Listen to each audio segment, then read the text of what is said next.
बिहार के उपचुनाव के परिणाम भी आ गए और आपकी बात कहीं ना कहीं सही हो गई सर, क्या कुछ कहेंगे सर? चलिए, इसके लिए जो बिहार में उपचुनाव हुए हैं और वहाँ के जनता मालिक को मैं हार्दिक बधाई देना चाहूँगा कि उन लोगों ने बिहार के मिजाज को समझा है, बिहार के विकास को समझा है और देश के यशस्वी प्रधानमंत्री को समझा है और एनडीए को प्रचंड बहुमत से बिहार ही नहीं महाराष्ट्र में भी जीताया है। और देश में जितने जगह उपचुनाव हुए हैं उसमें सबसे ज़्यादा वोट एनडीए के प्रत्याशी जीते हैं, चाहे यूपी हो चाहे अन्य स्टेट हो। तो सभी जगह जहाँ जहाँ उपचुनाव हुए हैं, आसाम हो, राजस्थान हो, मध्य प्रदेश हो, इन सभी जगहों पर एनडीए की परचम लहराई है और देश का मिजाज नरेंद्र भाई मोदी के साथ है। लेकिन सर महाराष्ट्र को लेकर, महाराष्ट्र परिणाम को लेकर विपक्ष जो है एक बार फिर से ईवीएम का रोना रो रहा है। तो झारखंड में क्या होगा? जो महाराष्ट्र में ईवीएम का रोना रो रहा है तो झारखंड में कहिए ना बदल दे क्या है? सर बिहार में विधानसभा का भी शीतकालीन सत्र चल रहा है और आज भी जो है सदन 11 बजे तक के लिए स्थगित कर दिया गया। वक्फ संशोधन बिल को लेकर जो है सदन में काफ़ी हंगामा हुआ। सर क्या कुछ कहेंगे सर? अभी सदन में मौजूद। देखिए, यहाँ के जो संविधान दिवस कल था और बाबा भीमराव अंबेडकर ने जो संविधान बनाया, ये भारत एक सांस्कृतिक राष्ट्र है और इस सांस्कृतिक राष्ट्र में भारत के संविधान को हम आपको दिखाएंगे तो सांस्कृतिक से ओतप्रोत है। भारत के संविधान में जो भगवान राम का दरबार है, हनुमान जी हैं, नालंदा विश्वविद्यालय है, जो भारत की अध्यात्म और संस्कृति है वो भारत के संविधान में दर्ज है। और प्रधानमंत्री जी को बधाई देना चाहेंगे कि भारत की संस्कृति को परचम लहराने का काम किया है और भारत के जो संविधान है उसको मैथिली भाषा में और संस्कृत भाषा में उसको अनुमोदित कराकर प्रकाशित कराने का काम किया है। एक तरफ बिहार के मिथिलांचल, जो बिहार का जो मिथिलांचल है, ये समझिए कि बहुत बड़ा भूभाग है मिथिलांचल का और ये मिथिलांचल नेपाल से शुरू हुआ है और एकदम सीमांचल तक चला गया है, अंतिम छोर तक। और बंगाल में भी मिथिलांचल का वो बहुत बड़ा भूभाग है और इस मिथिलांचल का जो मैथिली भाषा है, इस जो 8वीं सूची में है, उसमें भारत का संविधान प्रकाशित कराना है साधारण बात नहीं है। इसके लिए कोटि कोटि प्रधानमंत्री जी का वंदन अभिनंदन है। और जो संस्कृत है, ये आज संस्कृति है तो संस्कृत है, सनातन है, संत है, तो आज हमारी भारत की संस्कृति है। तो संस्कृत का भी सम्मान बढ़ाने का काम किया।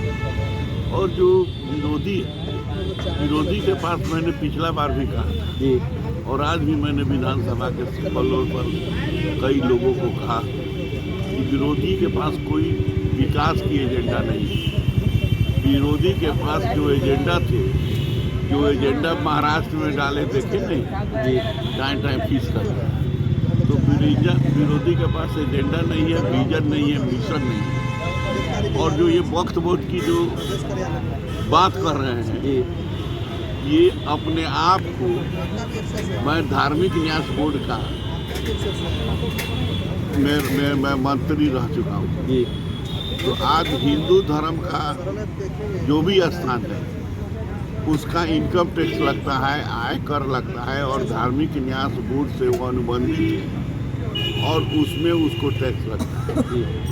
तो यही तो देश के सब मिजाज कहता है कि जिस तरह हिंदू धर्म की प्रॉपर्टी संरक्षित और सुरक्षित है, उसी तरह रजिस्टर्ड होकर वक्फ बोर्ड की भी प्रॉपर्टी नेशन के लिए संरक्षित और सुरक्षित है, जिस पर स्कूल भी बने, विद्यालय भी बने और धार्मिक काम भी हो और सांस्कृतिक काम भी हो। ऐसा नहीं कि कोई घर है या कह दिए वक्फ बोर्ड तो घर वक्त का हो गया। तो ये वक्फ बोर्ड की जो मिजाज है, इसको बिहार के असेंबली से कोई लेना देना नहीं है।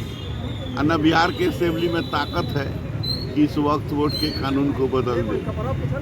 तो ये तो कांग्रेस पार्टी ने मनमोहन जी की सरकार थी, तो जाते जाते एगो वक्त वोट का सिग्नेचर करके चले गए, जो आज देश की जनता आज झेल रही है। और मनमोहन सिंह जी की क्या हालत है वो भी आप समझ रहे हैं।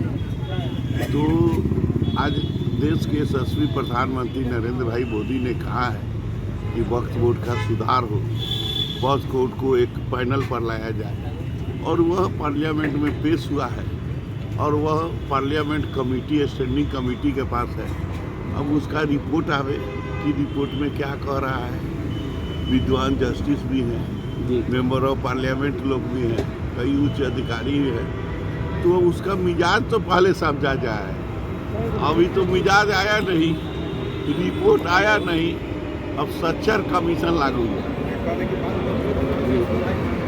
तो सच्चर कमीशन का रिपोर्ट आया, लेकिन सच्चर कमीशन विरोधी ने शुरू कौन बनवाया? सच्चर कमीशन कांग्रेस ने। लेकिन सच्चर कमीशन के रिपोर्ट खोलकर कांग्रेस ने नहीं दिया, और सच्चर कमीशन का रिपोर्ट जब नरेंद्र भाई मोदी ने देखा तो उसको जमीन पर लागू किया। जो सच्चर कमीशन लागू होना चाहिए बहुत पहले से बात हुआ।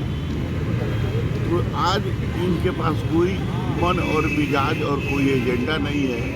इसी तरह धार्मिक उन्माद फैलाने के लिए एक खास वर्ग में ये मैसेज चला जाए कि हम ही आपका हिमायती हैं, नहीं समझे जी कि हम आपके हिमायती हैं।